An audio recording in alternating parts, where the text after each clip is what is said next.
Well, hello, everybody, and this is Auntie. Happy President's Day. I am going to be talking really quick about Ayesha's GoFundMe for Michael, or as she calls him, Mikael. Y'all, this is some foolala, and we're going to talk about it really quickly. Come on in. A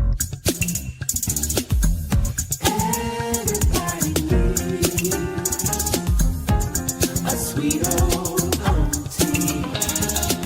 Thank you, subscribers and my nieces and nephews and all of y'all who have been here through the long haul. Shall we get into it? Oh, yes, we shall. It's time for Auntie Televised. Sweet old. It's time for Auntie Televised. Oh, yeah. It's time for Auntie Televised.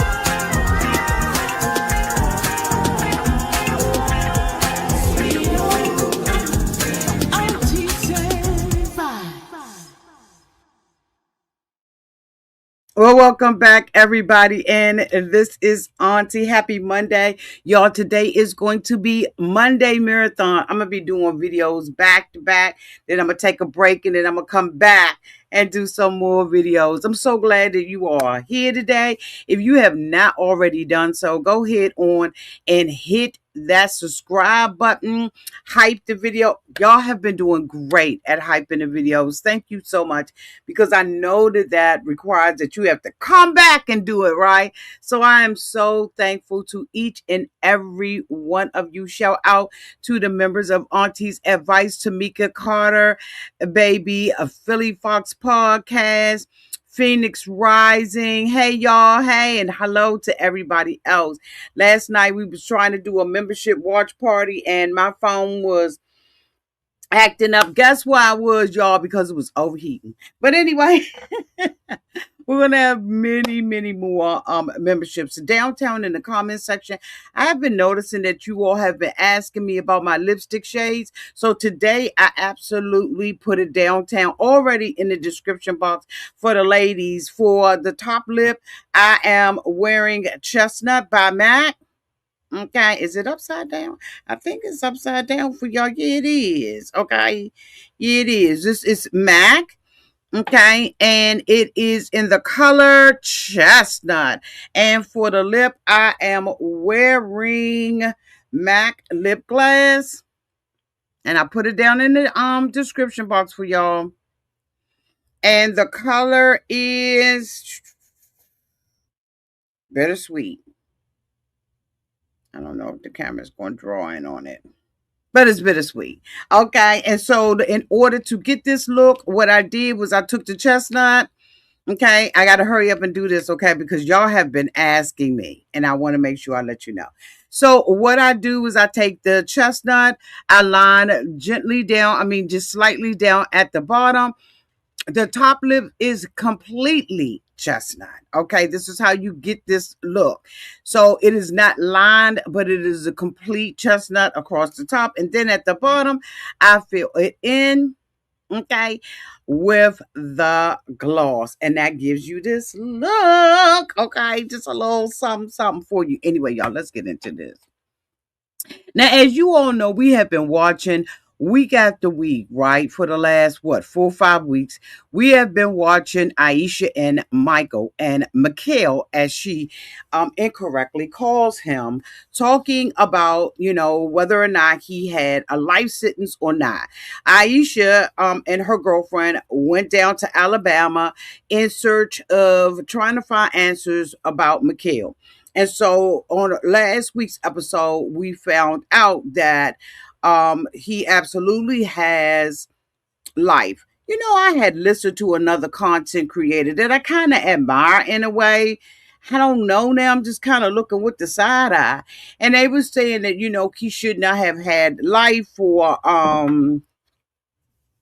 they were saying that he should not have had life in prison, although he was qualified to have it, right? Because it was this 3 strike you out rule. and he got struck out 3 times. Moreover, they were talking about, the traffic infractions and all of the stuff that he has done, and they didn't think that it qualified it. But this man had multiple pages of traffic infractions, and he was distributing cocaine. Now, they were saying, crack cocaine, it's the same thing. We know that penalties are not the same for everybody. And it's just time to face that, right? She's been doing this, golly, for years, but this was the first time that it struck me as, people don't think about other people who may be harmed by someone who has a bunch of traffic infractions, and the people who are on the other side of those vehicles, whether or not they hit them, driving, with a revoke. Hey, oh, Tamika in here. Hey, sugar. There we go. Hey, boo. Tamika, I got to come on and listen to you today. They don't think about the other people who are on the other side of crimes. And this guy had 2 times the amount of drugs on him, right? Of what is even permissible to have. And yet people want to give him the pass. Sometimes things are just not about race. It's just not. It's about right or wrong. And it doesn't make a difference to me what your race, color, creed, religion is. Wrong is freaking wrong. And if I got to register my vehicles, then you got to register yours. If I have to abide by the laws of the state or the district in which I live in, so the do you. And when you don't do that and you're habitual at it, you need to pay the time for the crime. Point blank, period. I just don't like when people try to make things about race. Everything isn't about race. It's about right or wrong. Now, when it is about race, okay, we're going to go ahead and talk about it, right? We'll be very clear about it and we'll give our reasons for that, right? But when it comes down to this man committing crimes, I don't care what his race is. He was brought up on charges of drug trafficking. That's period, point blank, and period. And there are people whose lives are on the other end of a drug addict or a drug dealer. And you can't condone certain things and think that the system is wrong. Now, if we're talking about different legislations that get passed and stuff like that, okay, that's a fair conversation. However, this one got caught 3 times, and he has life in prison. Yes, before 803, a lot of them were because he was evading. When we looked at the last episode of Love During Lockup, season 7, I believe, episode 5, the district attorney actually said that he was eluding the police. He could have killed somebody, and the only reason why he got caught was because he ran up on a curb or a medium. I don't know, but he got stuck of evading. Suppose he had hit somebody's car and killed somebody's family. I give no excuses to these people who are criminals. These people we're looking at on Love During Lockup are actual criminals. They are actually locked up in jail. Now, while the rest of it may be some BS, the storylines that they create around it, these are actual criminals. Okay, so having said that, let me bring up her GoFundMe, y'all. I don't understand why Ayesha or Asia or whatever her name is, let's mispronounce her daggone name. This woman actually put up a GoFundMe, and as of today's date, ain't nobody hit it. Hold on, let me share it on the screen. And look at this dumb picture that she put on here. Who's going to take her serious? Justice and freedom for Mikael Rawlinson. Why is his L at the end of his name capitalized? Anyway, I digress. Mikael Rawlinson is a friend. So now he's a friend. I thought this was her boyfriend. This is, as you all can see on the screen, this is by Ayesha Daniels. See, this is what I'm talking about, these little fake storylines and this is a fake storyline. So now all of a sudden he's a friend? I thought he was the boyfriend. I thought he was the boyfriend. But okay, I digress. Mikael Rollins is a friend appearing on Love During Lockup season 7. He has faced extraordinary challenges in his journey through the Alabama justice system. Girl, stop. After serving 8 years as a third strike nonviolent offender, okay, thank God it has been nonviolent. Thank God he hasn't killed anybody. But we don't know how the families have been affected by the drugs he was trafficking. We don't know what has happened to those people on the other end of what he was out here doing in the streets. Anyway, she said after serving 8 years as a third strike nonviolent offender, Mikael was granted parole from a life sentence, and he worked tirelessly to rebuild his life. He dedicated himself to raising cattle, training quarter homes, and even became a licensed barber, proudly owning his own barbershop. His commitment to living a legal and productive life was clear to everyone who knew him, except for his grandmother that lived down the street that refused to let her in the house. Unfortunately, Michael's progress was derailed after a disagreement over cattle led to police being called. During this incident, a small personal stash of marijuana was found on him.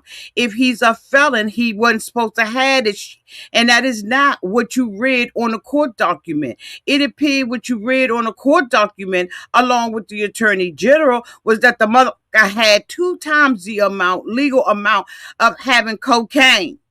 She says during this incident, a small portion of the stash of marijuana was found on him. This resulted in his parole being revoked. So he already was on parole and he broke his parole, which means he's a habitual offender. And she said that he was once again facing a life sentence. Mikael was offered a 5-year plea deal. After signing the plea deal and waiving his right to a trial, the plea deal was later retracted due to Mikael's refusal to provide information on someone else. He should have snitched, bitch. Once again, leaving him with a 999-year life sentence. This is about denying accountability. This is not about denying accountability. Sure it is, because you denied it twice. You said it was a small petty thing over some cattle. The house that we saw didn't even look like it had fencing around it. Didn't look like nothing was grazing on no grass up there. The grandmother said that had nobody been up that month for 10 years.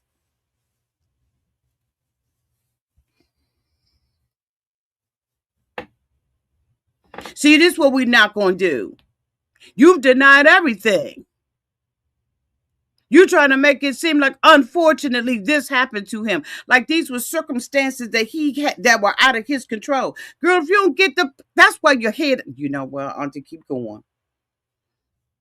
This is not about denying accountability. It's about proportional sentencing, due process, and ensuring the law was applied fairly to someone who has committed crime after crime after crime after crime. The funds raised through this campaign will be used to retain qualified legal counsel who can review the parole revocation process, examine the circumstances around the plea withdrawal, and pursue post-conviction and sentencing relief where legally possible. If you believe someone who rebuilt their life deserves competent legal advocacy, if you believe parole should mean a real second chance, if you believe sentencing should fit the conduct, please consider donating and sharing your help. Sharing your help can make a difference in giving Mikael hope for the future. As you all can see, he ain't got a dime. She created this on the 1st of February. It is now the 16th and he ain't got a dime.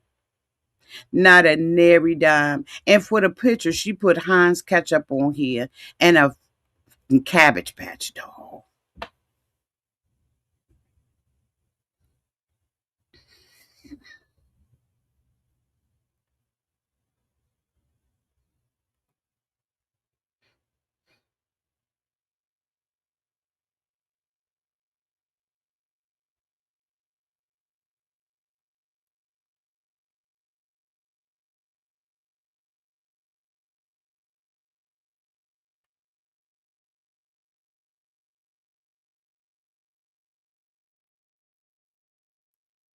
And somebody's supposed to take her serious with a Cabbage Patch doll on it with some Heinz ketchup. What the does that have to do with this man trafficking drugs? I'll wait. I will. Don't wait.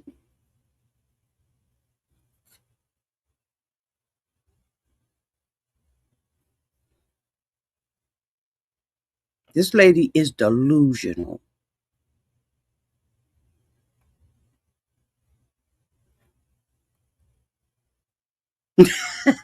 Not ashy. Not ashy.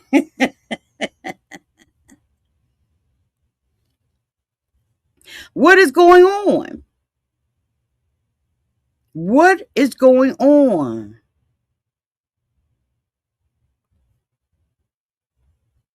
This is the foolishness that is going on. So did she get on this show?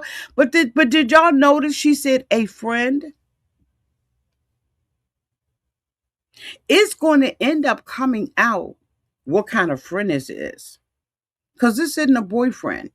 Even when you talk on the phone, she don't say, hey, baby, or nothing like that. When she picked up the phone,